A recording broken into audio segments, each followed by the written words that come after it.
menanami tanaman ketahanan pangan dan juga dipakai untuk kegiatan warga. Di tengah-tengah itu ada sebuah lapangan bola yang dipakai untuk kegiatan warga dan juga dipakai atau dimanfaatkan untuk ruang santai warga sekitar. Jadi kalau orang Jawa bilang itu tempat untuk merokok atau saung udut ya, untuk bersantai di tempat RTH tersebut. Dan di samping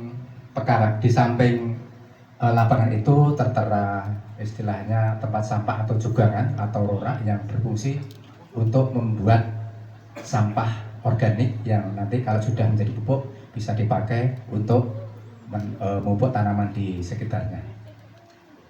Kita lanjut ke KWT. Bapak Ibu yang saya hormati, di Ngadisono RW 1 ini punya 4 KWT, kelompok wanita tani. Yang 2 itu masih rintisan, yang 2 itu sudah menghasilkan dan sudah dinikmati oleh warga. Yang masih rintisan itu terletak di RT 01 RW 1, yaitu dengan hanya memanfaatkan lahan sempit. Jadi tidak langsung ditanam di tanah, tetapi memakai pot-pot dan menanam tanaman ketahanan pangan dan juga asmantoga. Nah, yang lebih unik dari KWT RT 01 ini adalah ada seninya. Jadi pot-pot itu dihias, ada seninya, jadi menambah baiknya suasana. Kemudian KWT yang kedua yang masih juga rintisan yaitu terletak di RT 04 RW 1. Karena RT 04 RW 1 ini banyak penduduk, padat penduduk dan tidak mempunyai lahan, akhirnya memanfaatkan tanah milik warga yang sebenarnya sudah dibangun tetapi belum diberi atap dan dipergunakan oleh warga untuk ditanami tanaman ketahanan pangan. Nah, yang akan kami terangkan di sini yaitu KWT Ngadi Asih dan juga KWT Ngadi Asri. Kita lanjut ke KWT Ngadi Asri yang berada di RT 03. KWT Ngadi Asri itu adalah suatu kegiatan penanaman tetapi tidak di lahan pekarangan.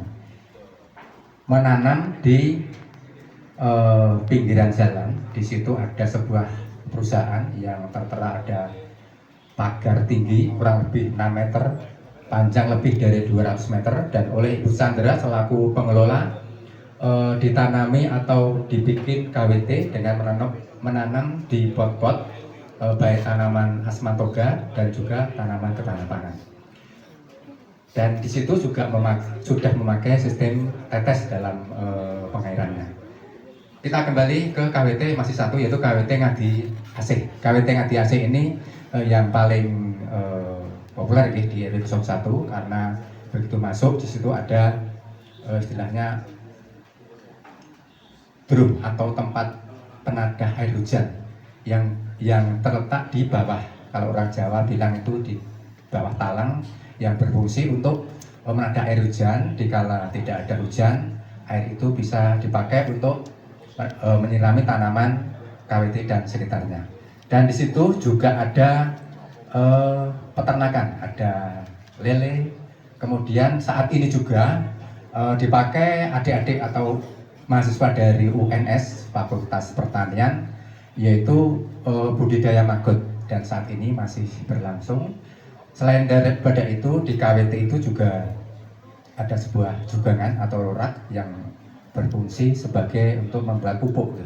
Pupuk itu seperti bahan organik yang bisa terurai, itu dimasukkan dan setelah jadi pupuk bisa dipakai untuk memupuk tanaman di sekitarnya. Nah, untuk hasil tanaman yang ditanam di KWT Ngadi Asih ini, karena banyak tanaman yang sudah panen, itu berkolaborasi dengan Posyandu yang namanya Posyandu Ngadi Asih. Sedikit kami membahas terkait Posyandu Ngadi Asih. Bapak Ibu yang saya hormati, Posyandu Ngadi Asih berdiri sejak tahun 2019 dengan kepemimpinan Ibu Syekh Dwi Rahayu, tentunya dengan didukung dengan kadernya.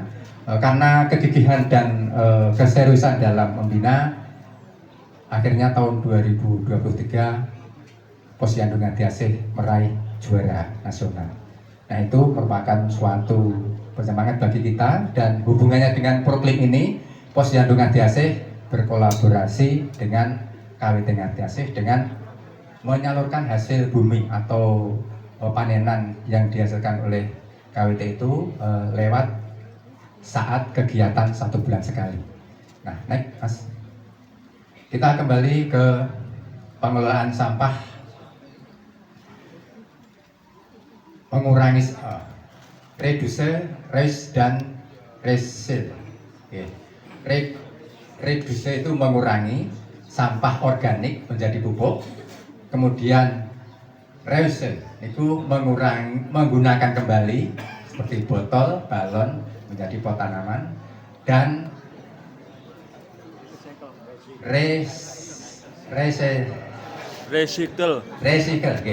mohon maaf angel nggih, atau mendaur ulang, mengubah plastik menjadi wayang.